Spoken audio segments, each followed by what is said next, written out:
தியேட்டரில் போனால் டிக்கெட் விலை அதிகம். நான் ஒரு மனுவே முன்னாள் முதல்வரும் கொடுத்தேன், இந்நாள் முதல்வரும் கொடுத்தேன். சிறு முதலீட்டு படங்களிலும் ஒரு தனி ரேட்டு வைங்க, கொஞ்சம் குறைங்க. எல்லா பணக்காரர்களும் ஏழைகளும் இந்த சின்ன படத்துக்கு வரமாட்டாங்க. பெரிய படத்துக்கு போனோன்னா 100 ரூபா டிக்கெட்டு 150 ரூபா, 150 ரூபா டிக்கெட்டு 250 ரூபா, இல்லை 200 ரூபா. இது இல்லீகல், அதை அனுமதிக்கக்கூடாது. அப்போ சிறுமுதலீட்டு படங்கள் என்பது 40 ரூபா டிக்கெட், 60 ரூபா டிக்கெட், ஒரு 75-80. அப்படின்னா இந்த ஏழை குடும்பங்கள் சின்ன படத்துக்கும் போக தயாராக இருக்காங்க. இந்த பட கட்டண உயர்வு தான் ஏழைகளை, நடுத்தர மக்களை தியேட்டர் பக்கம் போக விடலை. இன்றைக்கி டிக்கெட் விலை சொல்கிறான், அதெல்லாம் இல்லை. ஒரு படத்துக்காக அவன் ஒதுக்குற நேரம், இன்றைக்கி நேரங்கிறது மிகப்பெரிய விஷயம். ஒரு படம்னா 3 ஹவர்ஸ் அங்கே தேட்டருக்குள்ளே, அதுக்கு முன்னாடி 1 ஹவர், பின்னாடி 5 ஹவர்ஸ் 6 ஹவர்ஸ் நான் ஒரு படத்துக்கு ஒதுக்கணும். படம் தேட்டருக்கு போகிறோம் தான். அப்போ நான் இன்றைக்கி 6 மணி நேரம் ஒரு படத்துக்காக காலத்தை ஒதுக்குறேன்னா அந்த படம் அதுக்கான ஒர்த்தாக இருக்கணும். பத்திரிகை ஊடக நண்பர்களுக்கு வணக்கம். அனைவருக்கும் இனிய புத்தாண்டு பொங்கல் நல்வாழ்த்துக்கள். ஏன்னா புத்தாண்டுக்கு அப்புறம் உங்களை பார்க்கக்கூடிய முதல் சந்திப்பு, ரொம்ப ரொம்ப சந்தோஷம். கண்ணீரா திரைப்படத்தின் குழுவுக்கு என்னுடைய மனமார்ந்த நன்றிகள். முதல்ல அவங்க சிஸ்டர் பேசும்போது பாவம் அவங்க வீட்டுக்காரர் தான் டைரக்டர், அவர் தான் ப்ரொடியூசர், அவர் தான் ஹீரோ. பாவம் யாரோ ஒருத்தர் மாதிரி அவ்வளோ அழகாக பேசுனாங்க. மைண்டை வேறு டைவெர்ட் பண்ணுறதா சொன்னீங்க இல்லையா?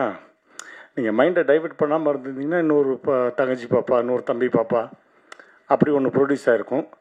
பட் அதை தாண்டி இந்த படத்தை ப்ரொடியூஸ் பண்ணிவிட்டு நீங்கள் அடுத்து நீங்கள் அந்த ப்ரொடியூசரு அந்த ப்ரொடக்ஷன்லேயும் போயிடலாம். இவர் நான் உள்ளே நுழைஞ்சோடனே பார்த்தேன், ஏதோ ஒரு ஐடி கம்பெனியில் எவ்வளோ ஆகிற மாதிரியே இருந்தார் ஹீரோ. சரி ஓகே, ஏதோ ஹீரோவுடைய நண்பராக இருப்பாரோ அப்படின்னு நினச்சேன். அதுக்கப்புறம் தான் தெரிஞ்சது அவர் தான் டைரக்டர், ப்ரொடியூசர்னு. ஆனால் ஃபஸ்ட்டு ஆடியோ லான்ச்சிலே பாருங்கள், படத்தை முடித்து அதுக்கப்புறம் செகண்ட் பார்ட்டையும் முடித்து அதுக்கான ஆடியோ லான்ச்சையும் சீக்கிரம் ரெடி பண்ணிட்டாரு.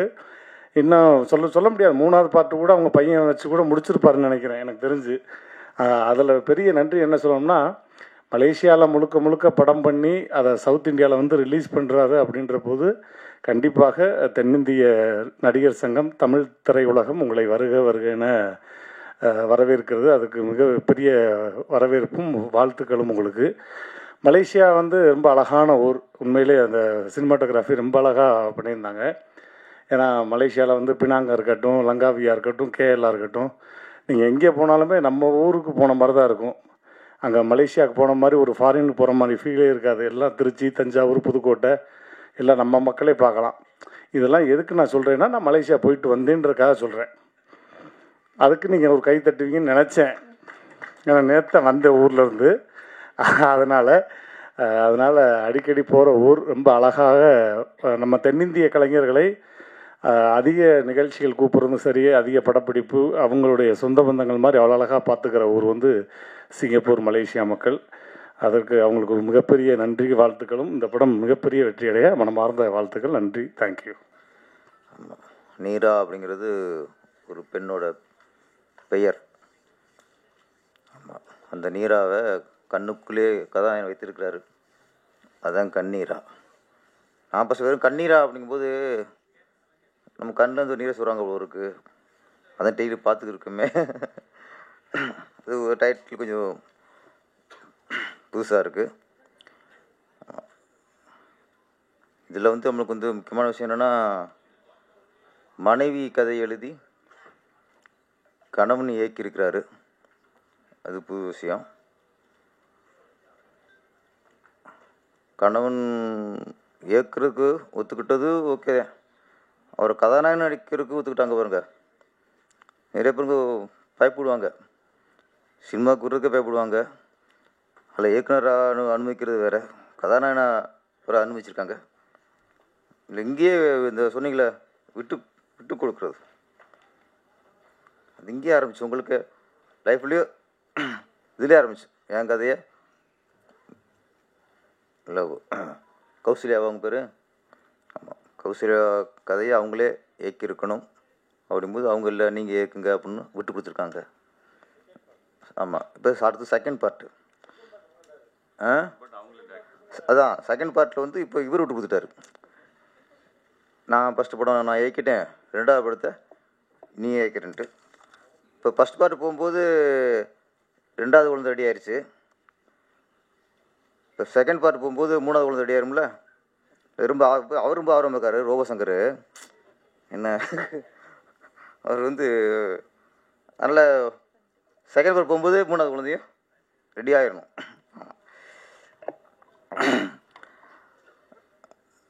கண்ணீரா காதல் கதை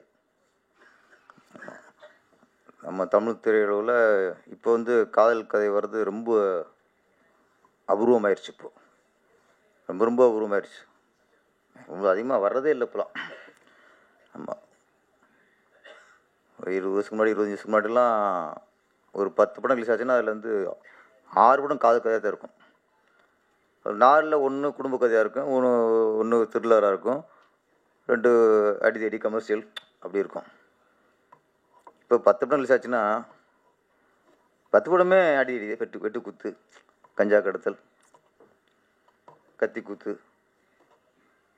ரேப்பு, இப்படி பல ஐட்டம் போயிட்டுருக்கு. காதல் கதையே அபூர்வமாக போச்சு. அந்த நேரத்தில் ஒரு காதல் கதை ஒரு படம் வருங்கும்போது அதுவே மனசுக்கு இப்போ சந்தோஷமாக இருக்குது. நிறைய ஹீரோக்கள் வந்து தொடர்ந்து காதல் கதை பண்ணி தான் பெரிய ஹீரோ ஆகியிருக்காங்க.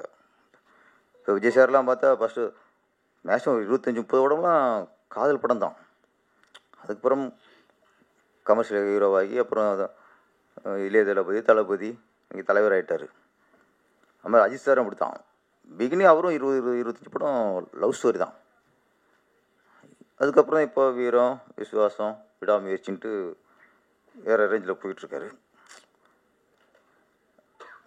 ஆனால் எம்ஜிஆருக்கும் சிவாஜிக்கும் எம்ஜிஆர் சாருக்குலாம் எவர்கிரீன் படமாக அன்பேவா முழுக்க லவ் ஸ்டோரி. அது மாதிரி நடிகத்திலும் சிவாஜி கணேசனுக்கு எவர்கிரீன் படம்னா வசந்த மாளிகை, அதுவும் லவ் ஸ்டோரி தான். லவ் ஸ்டோரிலாம் பார்க்கும்போது அதில் ஒரு ஈர்ப்பு இருக்கும், மனசுக்கு சந்தோஷமாக இருக்கும். நம்மளால் முடியலைங்கும் போது ஒரு ஹீரோ ஒரு பொண்ணை கட் பண்ணி லவ் பண்ணிட்டான் ட்வீட் போகிறாங்கும் போது நமக்கு சந்தோஷமாக இருக்கும். சரி ஓகே, நம்ம நினைக்கிறோம் முடியல, ஒருத்தன் நினச்சிட்டு ட்வீட் போடுறான். ஆமாம். இப்போ அதுக்கும் இல்லை. இப்போ நம்ம கஞ்சக்காரத்தை நினைக்கிறோம், கொலை பண்ண நினைக்கிறோமா? ஆனால் இதைத்தான் பண்ணிக்கிட்டு இருக்கானுங்க இப்போ. அதில் இந்த நேரத்தில் லவ் ஸ்டோரி, கண்ணீரா லவ் ஸ்டோரிங்கிறது ரொம்ப ஆரோக்கியமான விஷயம். அது முழுக்க மலேசியாவிலேயே படப்பிடிப்பை நடத்தி, நல்ல வேலை ஆர்டர் விசாரிச்சு இங்கே வச்சிங்களே, நீங்கள் அங்கேயே வச்சு அங்கேயே ரிலீஸ் பண்ணிடாம ஒரு தமிழ் படம் மலேசியாவில் படமாக்கப்பட்டாலும் நம்ம இந்தியாவில் தமிழ்நாட்டில் ரிலீஸ் பண்ணணும்னு நினச்சி அதுக்கு உத்ரா ப்ரொடக்ஷன்ஸ் அதை ரிலீஸ் பண்ணுறாங்க. ஆமாம், அவங்களுக்குடைய வாழ்த்துக்கள். இப்போ வாகை பிடிச்சதாக இருக்கட்டும், உத்ரா ப்ரொடக்ஷன் சார்பாக அவர் பேசும்போது இருக்கட்டும், யாரும் ஒரு ஆதங்கத்தை இங்கே வெளிப்படுத்தினாங்க. சிறிய படங்கள் தேட்டர் கிடைக்க மாட்டேங்குது, ஆள் வர மாட்டேங்கிறாங்க, படத்தை முடித்தாலும் ரிலீஸ் பண்ணுறதுக்கு ரொம்ப சிரமமாக இருக்குது. இது வந்து இவங்களுடைய ஆதங்கம் மட்டும் இல்லை, இன்றைக்கி சிறு படங்கள் பண்ணுற எல்லா பிடிச்சிருக்கும் இந்த ஆதங்கள் தான்.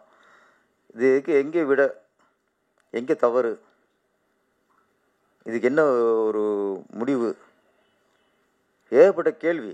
நம்ம யாரும் இங்கே குறை சொல்ல முடியல. ஏன்னா இப்போ தேட்டரு தர மாட்டேங்கிறாங்கன்னு தேட்டருக்கார குறை சொல்கிறோம். அவங்க என்ன சொல்கிறாங்க, சின்ன படத்தை போட்டால் தேட்டருக்கு ஆள் வர மாட்டேங்கிறாங்க, 10 பேர் 5 பேர் இருக்காங்க அப்படின்னு அவங்க குறை சொல்கிறாங்க. இது எந்த பக்கம் நியாயம்னு யோசிக்கணும். அது வந்து ரெண்டும் உண்மை தான். சின்ன படங்களுக்கு தேட்டர் கிடைக்கலைங்கிறது உண்மை தான். சிறிய படங்களுக்கு மக்கள் ஆதரவு தர மாட்டேங்கிறாங்க, அவங்க தேட்டருக்குள்ளே வர மாட்டேங்கிறாங்க அப்படிங்கிறதும் உண்மை தான். ஆனால் ரெண்டுமே குறை தான். திரையுலகுக்கு ரெண்டுமே மிகப்பெரிய ஒரு குறை.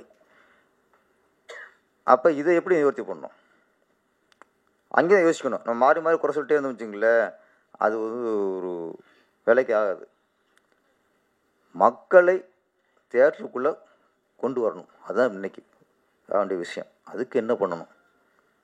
தயாரிப்பாளர்கள் என்ன பண்ணணும்? இயக்குநர்கள், நடிகர்கள்லாம் இப்போ இயக்குனரெலாம் ஒரு டெக்னீஷியன் தான். படத்தை முடிச்சு கொடுத்துருவாங்க, அவ்வளோதான். அதுக்கப்புறம் ப்ரொடியூசருக்கு தான் சவாலாக இருக்குது. அப்போ ப்ரொடியூசர் தான் இதை யோசிக்கணும். ஏன் வர மாட்டேங்கிறாங்க? என்ன சிக்கல்? எதுக்கு உள்ளே வர பயப்படுறாங்க? ரேராக ஏதாவது ஒரு படம் 2 படம் தான் ரேராக ஓடுது. அது கூட சின்ன படமாக இருக்கும். அது பெரிய கம்பெனிக்கு வாங்கி ரிலீஸ் பண்ணுவாங்க. அந்த மாதிரி படங்கள் தான் அவங்க கையில் நிறைய தியேட்டர் இருக்கும். அதுதான் போய் கொஞ்சம் ரீச் ஆகுது. சமீபத்தில் ராஜன் சார் இதில் பேச முடிக்கணும். ராஜன் சார், ராஜன் பேசுகிறப்ப சமீபத்தில் இப்போ சின்ன படம் தியேட்டர் கிடைக்கலைங்கிறது ஒன்று. இப்போ தியேட்டர் ரிலீஸ் பண்ணும்போது அவங்க இப்போ ஒரு ரிக்வெஸ்ட் பண்ணுறாங்க. யார்? ப்ரொடியூசர் வந்து வட்டிக்கு வாங்கியோ கஷ்டப்பட்டு ஒரு படத்தை முடித்து தியேட்டருக்கு போனால் நீங்கள் ஃபஸ்ட்டு 2 3 நாள் நீங்கள் 50 டிக்கெட் எடுத்து ஆள் அனுப்புங்கிறாங்க. நம்மளும் படத்தை எடுத்து நடிகை சம்பளத்தை கொடுத்து டெக்னீஷியன் சம்பளத்தை கொடுத்து வட்டியை கட்டி என் படத்தை ரிலீஸ் பண்ணால் நீயே தியேட்டருக்கு ஆள் கொண்டு வான்னு சொன்னால் இங்கே தான் சினிமா எந்த அளவுக்கு ஆபத்தில் இருக்குன்னு யோசிக்கணும். பிடிச்சிருக்கு தான் வேலை. அது எப்படி 50 டிக்கெட் 50 ஆள் உள்ள அனுப்பணும். என்ன வேலை கடைசி பிடிச்சிருக்கு? என்ன வேலையை போச்சு? இப்போ அவனு டிக்கெட் கிளிக்கிற வேலையை போச்சு கடைசியா தேட்டரில் போய். இல்லை, பெரிய ஒரு ஆபத்தில் இருக்குது. இது நானும் பேசிட்டு இப்போ உதயகுமார் சாரும் பேசி ராஜன் சாரும் பேசிட்டு இது பேசிலே போகிற விஷயமே இல்லை. இதுக்கு தீர்வு வேணும். நடிகருடைய சம்பளத்தை குறைக்கணும், இயக்குனர் சம்பளத்தை குறைக்கணும், டெக்னீஷியன் சம்பளத்தை குறைக்கணும், ஷூட்டிங் செலவு குறைக்கணும். இது மட்டும் இல்லையே ப்ரொடியூசருடைய சூழ்நிலை. இது மட்டும் இல்லையே. நாங்கள் எல்லாம் குறைச்சிக்கிறோம், எல்லாம் பண்ணிக்கிறோம், செலவு குறைப்போம், எல்லாம் ஒத்துழைக்கணும். நாங்கள் ஒத்துழைக்கிறோம். ஓகே, ஒத்துக்கிட்டாங்க எல்லாருமே. இது இல்லை பிரச்சனை. இப்போது ஷூட்டிங் செலவு குறைக்கிறது பிரச்சனை இல்லை, ரிலீஸ் பண்ணுறதும் பிரச்சனை. அதுதான் போராட்டம். இன்றைக்கி படம் பண்ணுறது ஈஸி. பணம் இருந்தால் படம் பண்ணிடலாம். ரிலீஸ் பண்ணுறது தான் இன்றைக்கி முடியலை. தேட்டர் எங்கே இருக்குது? யார் கையில் இருக்குது? யார் ஆக்கிரமிச்சிருக்கா? ஏன் கிடைக்க மாட்டேங்குது? இல்லை கிடைச்சாலும் கூட்டம் ஏன் வர மாட்டேங்குது? அதான் இப்போ நான் கேட்ட கேள்வி. மக்கள் ஏன் வர மாட்டேங்கிறாங்க?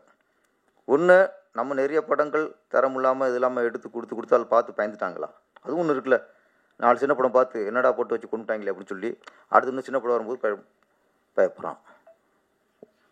மக்களை பொறுத்த வரைக்கும் ஒன்றே ஒன்று தான் சார். இன்றைக்கி டிக்கெட் விலை சொல்கிறான், அதெல்லாம் இல்லை. ஒரு படத்துக்காக அவன் ஒதுக்குற நேரம், இன்றைக்கி நேரங்கிறது மிகப்பெரிய விஷயம். ஒரு படம்னா 3 ஹவர்ஸ் அங்கே தேட்டருக்குள்ளே, அதுக்கு முன்னாடி 1 ஹவர், பின்னாடி 5 ஹவர்ஸ் 6 ஹவர்ஸ் நான் ஒரு படத்துக்கு ஒதுக்கணும். படம் தேட்டருக்கு போகிறோம் தான். அப்போ நான் வந்து இன்றைக்கி 6 மணி நேரம் ஒரு படத்துக்காக காலத்தை ஒதுக்குறேன்னா அந்த படம் அதுக்கான ஒர்த்தாக இருக்கணும். அதுதான் முக்கியம். அப்படி ஒர்த்து இல்லைங்கிற பட்சத்தில் உள்ளே வரமாட்டேங்கிறான். அப்போ நிறைய விசாரித்து அதுக்கப்புறம் உள்ளே வரான். அப்போ பெரிய ஸ்டாருங்கிறது எங்கே தப்பிக்கிறாங்கன்னா அது ஒரு போதையாக போச்சு. நான் ஒரு பெரிய ஸ்டார் படத்தை ஃபஸ்ட் ஷோ பார்த்துட்டேங்கிறது அது ஒரு ஃபேண்டசி, அது ஒரு போதை. அப்போ அதில் தான் தப்பிக்கிறாங்க. பெரிய படம் தப்பிக்கிறது எங்கேன்னா இந்த போதையில் தப்பிச்சுறாங்க. ஃபஸ்ட்டு ஷோ அப்படின்னு போய் கூஞ்சுறாங்க. 2 3 நாள் போய் பார்த்துறாங்க. அது படம் நல்லா இருக்கா நல்லா இல்லைங்கிற அதுக்கு அந்த ஆராய்ச்சி அங்கே இல்லை. சின்ன படங்களுக்கு தான் மக்கள் வந்து இது நல்ல உடம்பா போய் பார்க்கலாமா, இதுக்கு டிக்கெட் கொடுத்து போய் பார்க்குறது ஒர்த்தா, இதுக்கு 6 மணி நேரம் நம்ம ஸ்பெண்ட் பண்ணுறது ஒர்த்தாங்கிறது எங்கே பண்ணுறாங்க? சின்ன படத்துக்கு மட்டும்தான் இந்த ஆராய்ச்சி. பெரிய படங்களுக்கு போய் விழுந்துறாங்க. அப்போ சின்ன படத்தை காப்பாற்றுறது தான் இன்றைக்கி நம்மளுடைய வேலையாக இருக்கணும். மக்களை வரவழைக்கிறதுக்கு என்ன வழி? டிக்கெட் விலையெல்லாம் அது கொஞ்சம் அதுக்குன்னு சில தியேட்டர் ஒதுக்கணும். 20 ரூபா பாப்கார்ன்லாம் இன்றைக்கி 150 ரூபா 200 விற்கிறாங்க. தியேட்டருக்கு குழந்தைய கூப்பிட போகிற படம் பார்க்குறது டிக்கெட் விலையை விட பேரண்ட்ஸ் வந்து குழந்தையோட தியேட்டருக்கு போகிறதுக்கு பயப்படுறாங்க. இப்போ உள்ளே போயிட்டா இன்று உள்ள குழந்தைகளுக்கு ஏதோ வாங்கி கொடுத்து ஆகணும். பெரியவங்களுக்கு தான் படம் நல்லா இருக்கா நல்லா இல்லையா, நல்லா இருந்தால் திருப்தி, இல்லைன்னா திருப்தி இல்லை. குழந்தைகளுக்கும் அப்படியே இல்லை. தியேட்டருக்கு போனால் ஏதாவது வாங்கி சாப்பிட்ணும். நீ வாங்கி கொடுக்காம வந்தால் அது எவ்வளோ காவியமாக இருக்கட்டும், அதுக்கு டல்லு தான். அப்போ அதில் வாங்கி கொடுக்கும்போது அதுக்கான பாப்கார்னாக இருக்கும், கூல்ட்ரிங்க்ஸாக இருக்கட்டும், பப்ஸாக இருக்கட்டும், அது விலை என்ன இன்னைக்கு? வியாபாரம் வேறு, கொள்ளடிக்கிறது வேறு. 30 ரூபா பொருளை 40 ரூபா 50 ரூபாய்க்கு விற்கிறது வியாபாரம். 30 ரூபா பொருளை 300 ரூபாய்க்கு விற்கிறது கொள்ளை, பகல் கொள்ளை. அப்போ இந்த மாதிரி கொள்ளையை தடுக்கிறது அரசாங்கத்தோட கடமை. 30 ரூபா பொருளை நீ தியேட்டருக்குள்ளே போனால் 300 ரூபா கொடுத்தினா நீ மக்கள் கொள்ளடிக்கிற. மக்கள் யார் அனுப்பியிருக்காங்க? மக்களை போய் கேண்டீனாக போய் அடிக்க முடியும்? இதுக்கு பொறுப்பு அரசாங்கம். ஒரு காலத்தில் ஏர்போர்ட்டில் தான் டீ 100-150 ரூபா வைப்போம். ஏர்போர்ட்டில் தான் ஒரு பப்ஸோ பார்த்தா 50-60 ரூபா 100 ரூபா ஆகும். இன்றைக்கி ஏர்போர்ட்டை விட தியேட்டரில் தான் இந்த கேண்டீன் உள்ள பொருள் ரேட்டில் ஜாஸ்தி. அப்போ கேண்டீன் நடத்துகிறவங்க அவங்க இஷ்டத்துக்கு விலை ஏற்றிக்கலாம்னா அதுக்கு அரசாங்கம் கண்ட்ரோல் பண்ணணும்ல. இதையும் கண்காணிக்கணும். ஒரு டிக்கெட்டை நாங்கள் பிளாக்கில் விற்றா 150 ரூபா டிக்கெட்டை 200 ரூபாய்க்கோ 250 ரூபாய்க்கோ விற்றா அது பிளாக் டிக்கெட், சட்டப்படி குற்றம். கரெக்ட் தானே? அப்போ 100 ரூபா 30 ரூபா பாப்கார்னை நீங்கள் 150 ரூபாய்க்கு விற்றா அது சட்டப்படி கரெக்டா? தப்பு தானே? அப்போ ஒரு பொருளுக்கு என்ன நிர்ணயம்? அதுக்கு நீ வெளியில் ரோட்டுகளில் போட்டால் ஒரு 10 ரூபா லாபம் வை, ஒரு கொஞ்சம் ஏசி ரூம் மாதிரி வச்சா 20 ரூபா லாபம் வை. தேட்டரா மாலா ஒரு 30% வை, 20% 30, அதான் 30ங்கிற 300 ரூபாய்க்கு எங்கே இருக்குது? இதனால பயம். ஃபஸ்ட்டு இதெல்லாம் ஆராயணும். நம்ம இதெல்லாம் ஆராய்ச்சி பண்ணி சும்மா தேட்டருக்கு வர முடிக்கிறான்னா நம்ம வர வச்சு அவனை போட்டு கொண்டு வரோம். அவனை போட்டு எதை எடுத்தாலும் அவன்ட்டு கொள்ளை அடிக்கிறோம். கார் பார்க்கிங் கொள்ளை, கேன்டீனில் எதாவது கொள்ளை. இன்றைக்கி இவங்களாம் பேசும்போது அப்போ வாகை பிடிச்சார், அவ்வளோ சந்தோஷமாக பேசிக்கிட்டோம்ல சின்ன பிள்ளை பிடிச்சார். ஏன் இன்றைக்கி ஒரு படத்தை இப்போ ரிலீஸ் பண்ணிட்டு இன்றைக்கி வருத்தத்தோடு பேசுகிறாருன்னா இது எல்லாம் நம்ம தியேட்டருக்காரங்களை குறை சொல்கிறதும் தப்பு, மக்களை குறை சொல்கிறதும் தப்பு. தப்பு நம்ம மேலே வச்சுக்கிட்டு நம்ம ஒரு கண்ட்ரோல் பண்ண முடியலை நம்மளால். அதை ஆராய்ச்சி பண்ணணும். மக்களை உள்ளே கொண்டு வரதுக்கான ஆராய்ச்சியை இது பண்ணணும். இது நான் இடையில கேள்விப்பட்டதான். பிடிச்சிருந்து நீங்கள் 50 டிக்கெட்டு 5 நாளைக்குள்ளே அனுப்புங்கன்னா எப்படி அனுப்புவோம்? இதெல்லாம் ரொம்ப வேதனையாக கேட்கும்போது. நம்ம கண்ணீரா அவங்க மலேசியா 2 படத்தை அவர் எடுத்து இங்கே கொண்டு வந்துருக்கிறாரு. உன்னுடைய ரிலீஸ் ஆகி நல்லபடியாக லாபம் அடைஞ்சிரும். அதுக்கான உத்ரா ப்ரொடக்ஷன் அதில் வாங்கியிருக்கு. அவங்க அவங்க அணுவும் இருக்காங்க. இப்போ இவங்களாம் அணுவும் இருக்காங்க சார். சில இதில் அணுவும் உள்ளவங்க வாங்கி பண்ணும்போது அவங்களுக்கு நேரம் தெரியும் எங்கே தேட்டர் பிடிக்கிறது, 6 மணி தேட்டர் பிடிக்கிறது தெரியும். சிலருக்கு எதுவுமே தெரியாமல் மாட்டிக்கிறாங்க. கொஞ்சம் சினிமாவை காப்பாற்றணும்னா மக்கள் உள்ளே வர்றதுக்கான நம்ம முயற்சியை பண்ணுவோம். அதுக்கான நம்ம தயாரிப்பாளர்கள் அதுக்காக யோசிக்கணும், அதுக்காக சிந்திக்கணும் என்ன பண்ணலான்ட்டு. அரசாங்கத்துக்கும் பொறுப்பு இருக்குது. டிக்கெட் ரேட்டும் சரி, எதாக இருந்தாலும் அதை கண்ட்ரோல் பண்ணுற பொறுப்பு அரசாங்கம். எதாவது சரியாக இதெல்லாம் கொஞ்சம் கண்ட்ரோல் பண்ணால் தான் மக்களும் கொஞ்சம் உள்ளே வருவாங்க. கண்ணீரா படம் இது வெற்றி அடைந்து கண்ணீரா 2வது பார்ட்டு அது சீக்கிரம் முடிச்சிருங்க. ஆமாம், நல்ல ஒரு அதை விட்டு கொடுக்குறது சொன்னீங்க. அதுதான் விட்டு கொடுத்தா தான் எல்லாமே. ஒரு மனைவிக்காக எதையும் விட்டு கொடுக்கலாம், நம்ம மனைவி விட்டு கொடுக்கூடாதும்பாங்க. அது மாதிரி கணவனுக்காக எதையும் விட்டு கொடுக்கலாம், கணவனை விட்டு கொடுக்கக்கூடாது. ஆனால் அது மாதிரி உங்கள் லைஃப்பில் நம்ம நல்ல ஒரு மனைவி அமைஞ்சிருக்காங்க. கதையை கொடுத்துருக்காங்களே ஃபஸ்ட்டு. எதை வேணால் கொடுக்கலாம், கதையை கொடுக்க மாட்டாங்க. கதையே கொடுத்துருக்காங்க. ஆனால் உங்கள் சந்தோஷத்துக்கும் என்ன இது தொடர்ந்து கௌசல்யா மேடம் கண்ணீரா 1, கண்ணீரா 2, அதுக்கு ஒரு வேறு டைட்டில் 2 முடிச்சுங்க. 3 இங்கே கொஞ்சம் தாங்க மாட்டேங்குது. இப்போ 2 தாங்க மாட்டேங்குது. இப்போ நிறைய தொடர்ந்து படம் பண்ணணும். தொடங்கி ரிலீஸ் பண்ணுங்கள். அந்த படம் மிகப்பெரிய வெற்றியடைய வாழ்த்துக்கள். நன்றி, வணக்கம். அன்பிற்கும் மரியாதைக்குரிய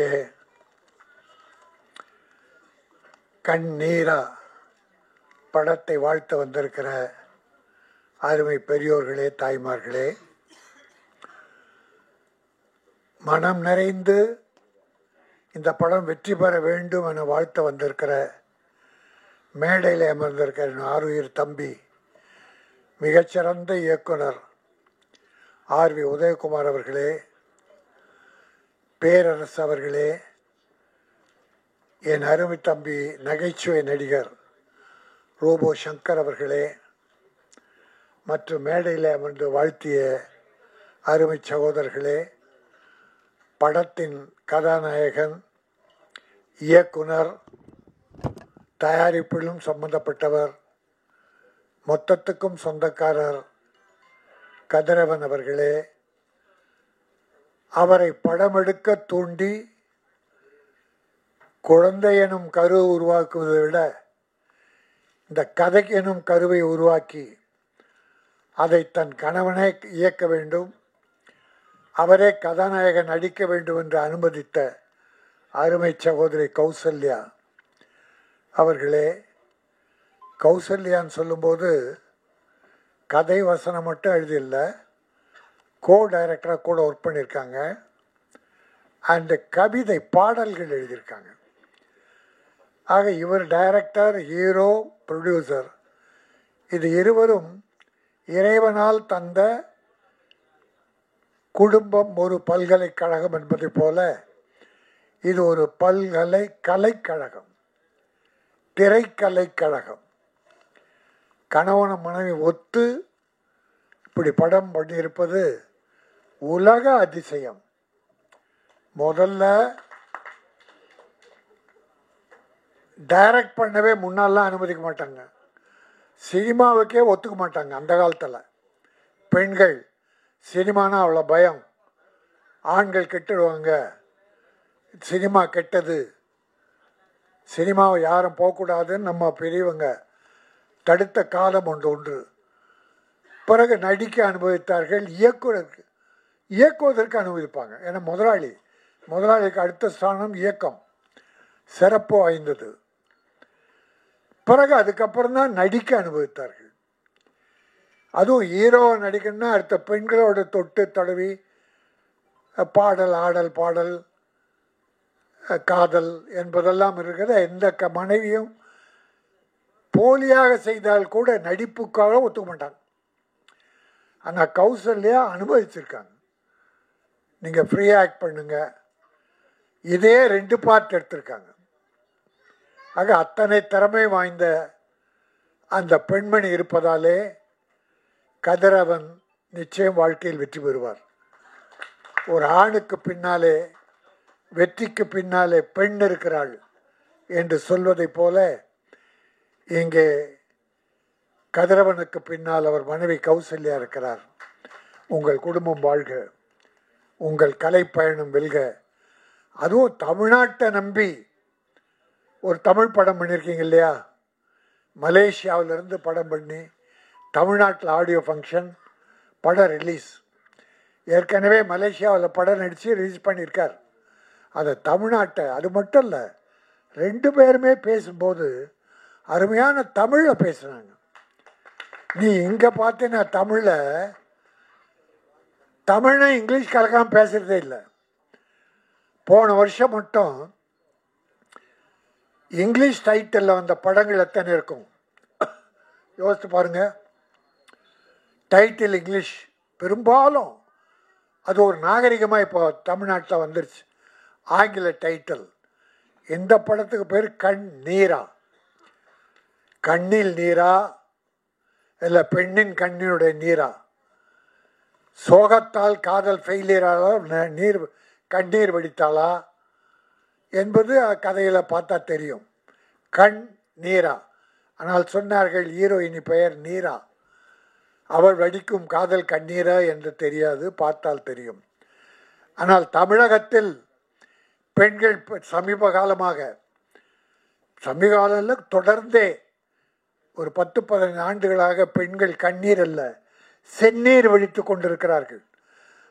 அதை கேள்விப்பட்ட நாங்களெல்லாம் இரத்த கண்ணீர் பெற்றவர்கள் இரத்த கண்ணீர் வடித்துக் கொண்டிருக்கிறோம். எங்கள் கண்ணில் இப்பொழுது கண்ணீர் வருவதில்லை, செந்நீர் ரத்தம் வடித்து கொண்டிருக்கிறது. இப்பொழுது கூட ஒரு பல்கலைக்கழகத்திலே ஒரு பெண் பாலியல் பலாத்காரம், அது இன்றைக்கு பெரும் பிரச்சனையாக ஓடிக்கொண்டிருக்கிறது. தொடர்ந்து இப்பொழுது மட்டும் இல்லை, எந்த ஆட்சி வந்தாலும் இந்தியாவிலே அதிகரித்து விட்டது. இது ஆட்சி கோளாறா, காவல்துறை கோளாறா, மக்கள் கோளாறா என்றால் மக்கள் தனி மனித ஒழுக்கம் கட்டுவிட்டது. காவல்துறையிலே கருப்பு ஆடுகள் நுழைந்து விட்டது. பல ஆட்சியிலே அவலங்களும் நடைபெறுகிறது. அதனால்தான் இப்படிப்பட்ட என் அருமை குழந்தைகள், பெண் குழந்தைகள் பாதிக்கப்படுகிறார்கள். பாலியல் பலாத்காரம் இங்கே வில்லிவாக்கத்திலே ஒரு 5-6 ஆண்டுகளுக்கு முன்னாலே மாற்றுத்திறனாளி பெண், அந்த குழந்தைய 7-8 பேர். எவ்வளவு கேவலம், எவ்வளவு கேவலம். மனிதா வாழ்கிறான் இங்கே. எல்லோரும் அல்ல, நம் குடும்பம் நல்லா இருக்கணும், எல்லா குடும்பம் நல்லா இருக்கணும். அது பெண்கள் தெய்வத்திற்கு இணையானவர்கள். தாய் என்றால் தெய்வம். அப்படிப்பட்ட பெண் இனத்தை,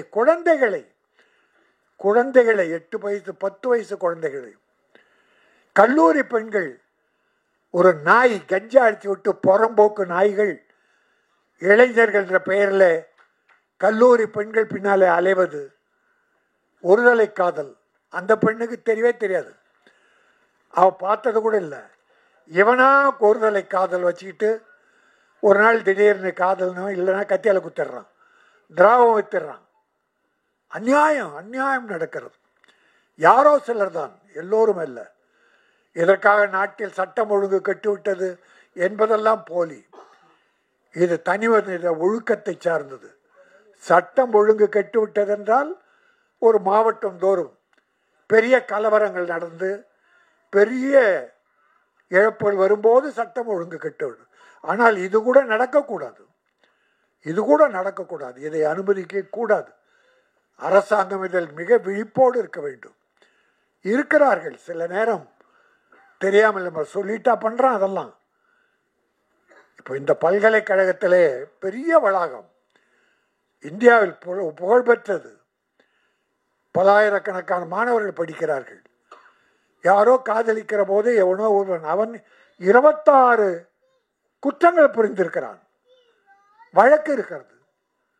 அந்த சொறி நாயை, வெறி நாயை அந்த பல்கலைக்கழகத்துக்குள்ளே போய் கொண்டு வந்திருக்கிறது. இதையெல்லாம் தடுத்து நிறுத்த வேண்டும். மகாத்மா காந்தி சொன்னதை போல, ஒரு பெண் இரவில் நகைகளை அணிந்து கொண்டு தன்னந்தனியாக வீடு போய் செய்கிறாளோ, அதுதான் நாடு சுதந்திரம் பெற்ற நாடு. எங்கே பெற்றது நாடு? எங்கே சுதந்திரம் பெற்றது?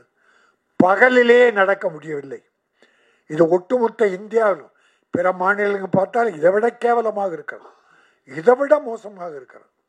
ஆக இந்த நிலை ஒழிய வேண்டும் என்றால் தனி மனித ஒழுக்கம் வேண்டும். ஒவ்வொருவரும் எல்லோரையும் தன்னுடைய தங்கையாக, தாயாக பாதிக்க வேண்டும். மற்றவர்களுக்கு பாதுகாப்பாக இருக்க வேண்டும் என்பதை இந்த கண்ணீரா, பெண்ணின் கண்ணீராக செந்நீராக வரக்கூடாது என்று சமூக அக்கறையோடு இந்த வாய்ப்பை பயன்படுத்தி தெரிவித்துக் கொள்கிறேன். என் அருமை சகோதரர் பேரரசு அவர்கள் சினிமாவில் நிலவரம் பற்றி மிக தெளிவாக எடுத்து சொன்னார்கள். சினிமா சில நேரங்களில் நன்றாக இருக்கிறது, பல நேரங்களில் நன்றாக இல்லை. அதற்கு அவர் சொன்ன காரணங்கள் சரியாக இருந்தது. டிக்கெட் விலை உயர்வு அது ஒரு காரணம். ஆனால் பெரிய படத்துக்கு 150 ரூபா வந்து 500, 1000 கொடுத்து வாங்குறான். சின்ன படத்துக்கு உள்ளே போக மாட்டேங்கிறான். ஆனால் தினத்தந்தியிலே என்னை ஒரு கட்டுரை எழுத கேட்டார்கள். அந்த கட்டுரை எழுதியிருக்கிறேன். 31ஆம் தேதி வந்திருக்கிறது தினத்தந்தி பத்திரிகை. தமிழ் சினிமாவில் 1000 கோடி நட்டம். சென்ற ஆண்டு மட்டும் தோராய கணக்கு தான், சரியான கணக்கால் நான் சொல்லவில்லை, தோராயமாக 1000 கோடி என்பது குறைவு. ஏறக்குறைய 300-400 படம் எடுக்க ஆரம்பித்தார்கள். சில படங்கள் பாதியிலே நின்று விட்டது, சில படங்கள் முக்கால் நின்றது, சில படங்கள் சென்சார் ஆகாமல் நின்றது. ஆனால் 241 படங்கள் சென்ற ஆண்டு ரிலீஸ் ஆனது. 241 படங்கள், பெரிய படங்கள் ஒரு 30, பெரிய பட்ஜெட் 50 கோடி 100 கோடி 200 கோடி, ஒரு 30-40 படங்கள். மீடியம் பட்ஜெட் ஒரு 100-150 படங்கள், 100 ஒரு 50-60. சிறுமுகத்து படங்கள் தான் ஒரு 150க்கு மேலே. அவங்க தான் எங்கெங்கேயோ பரட்டி கடன் வாங்கி உட வாங்கி இப்படி தம்பி மலேசியாவிலேருந்து அக்கறையோடு இந்த படத்தை எடுத்த போல பல பேர் எடுக்கிறாங்க. படம் எடுக்க முடியுது, ஆனால் ரிலீஸ் பண்ண முடியல. அதற்கு காரணம் வியாபாரம் இல்லை, ஃபைனான்ஸ் கொடுக்க ஆள் இல்லை.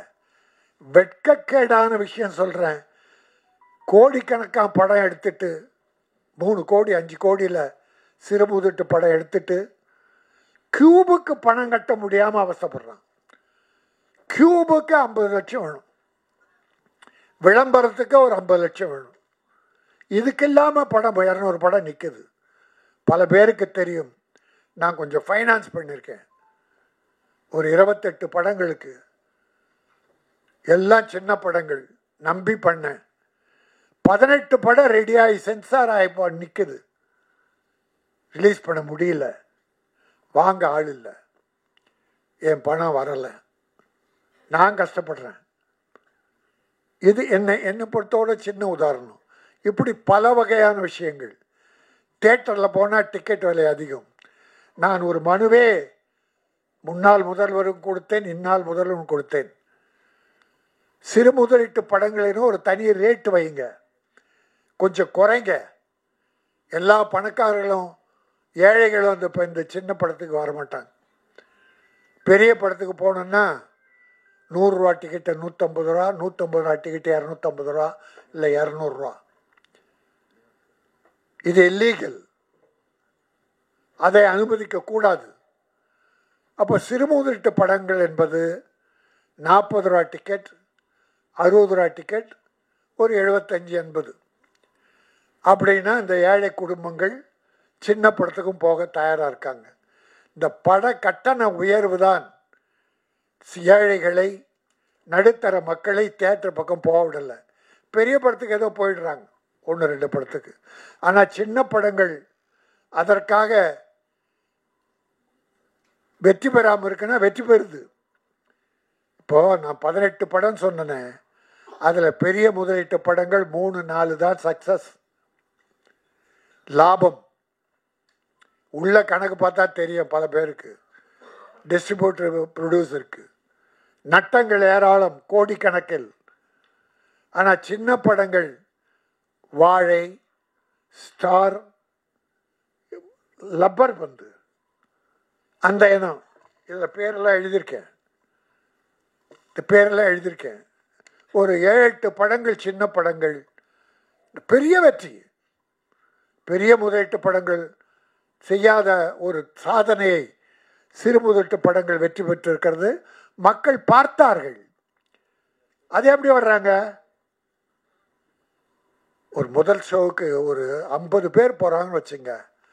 அவன் படம் பார்த்துட்டு வெளியே வந்து செல்ஃபோன் எடுத்து, மச்சான் இந்த படம் பார்த்தேன், பிரமாதண்டா, சூப்பர்டா, பார்க்கலான்டான்னு சொல்லிட்டான்னா அந்த படம் ஏறிடும், கலெக்ஷன் ஏறிடும். படம் பார்த்துட்டு பெரிய பட்ஜெட் படமாக இருந்தாலும் படம் பார்க்கும்போதே, மச்சான் டப்பா உள்ள வந்துட போகிற அப்படின்னு சொன்னால் போச்சு, அது எந்த படமாக இருந்தாலும். ஆகவே வாய் விளம்பரம், மவுத் டாக், மவுத் பப்ளிசிட்டி அதிலே தான் இருக்கிறது. அதற்கு உங்களுடைய பத்திரிகையாளர்கள், ஊடகங்கள் பேருதவி புரிகிறாங்க. அதை கூட 3 நாளைக்கு விமர்சனம் எழுதக்கூடாது, படம் பார்க்கக்கூடாதுன்னா, நீ 3 நாளுக்குள்ள விமர்சனம் எழுதுனா 3ஆவது நாள் படம் போயிடுத. அப்போ யார் பார்க்குறது அதை? ஆனால் படம் எழுதுபவர்கள், ஊடகங்கள் சரியான விமர்சனம், தவறு இருந்தால் தவறை சுட்டி காட்டலாம், நல்லவைகளை எழுதி நல்லவைகளை பாராட்டி சில பல குற்றங்களை எடுத்து காட்டலாம். ஏன்னா இதில் கூட நம்ம கவிஞர்கள்லாம் வருத்தப்படுறது என்ன தெரியுமா? பாட்டு வரிகளை பிரமாதம் எழுதுகிறாங்க, மியூசிக் போடுறவங்க பிஜிஎம்ஐ பெருசாக்கி வார்த்தைகளை சுருக்கிறாங்க, சத்தம் கேட்கப்படும். இதில் ஒரு குறை என்னென்னா வார்த்தைகளே புரியல. 2 பேரும் உதயகுமார், பேரரசு 2 பேரும் பெரிய கவிஞர்கள், அருமையான கவிஞர்கள். பல பாடல்கள், படங்களுக்கு பாடல், வெற்றி பாடல்கள் இருக்கேங்க. அவங்கெல்லாம் மனம் நோகும்.